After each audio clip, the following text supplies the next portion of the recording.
Hey everybody, so this video does not include an example. All it has is a walkthrough on how to use this graphic organizer, as well as a couple of things that you need to know. So number one, who is the protagonist? In this particular story, it's the narrator. Even though he isn't a quote good guy, he's what you call an unreliable protagonist.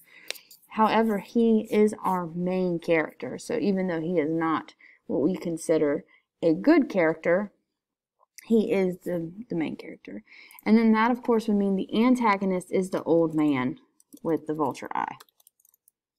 Okay, even though he is our victim, it is sad, he is technically the antagonist because of what the eye does to the protagonist.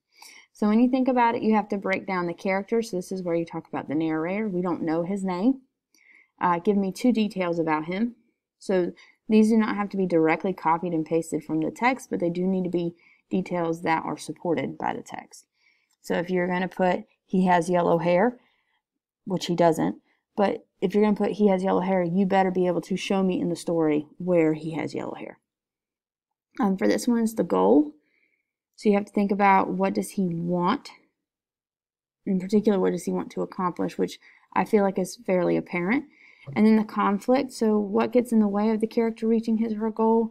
In this particular case, you can think about the beating of the heart and how it bothers him, or you have to take a little bit further and think about the psychological issues that our protagonist has.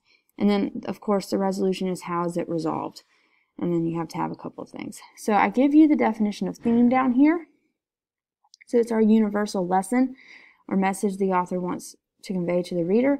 So this is where you have to think about it down here. Tell me, what did we learn from the character? So it says right here, ask yourself, what can I learn about life by seeing this character handle their conflict and how it was resolved? All right, so you remember, theme is the mixture of what is the conflict and then how is it solved. So your theme is in that magical place in between these two boxes. Okay?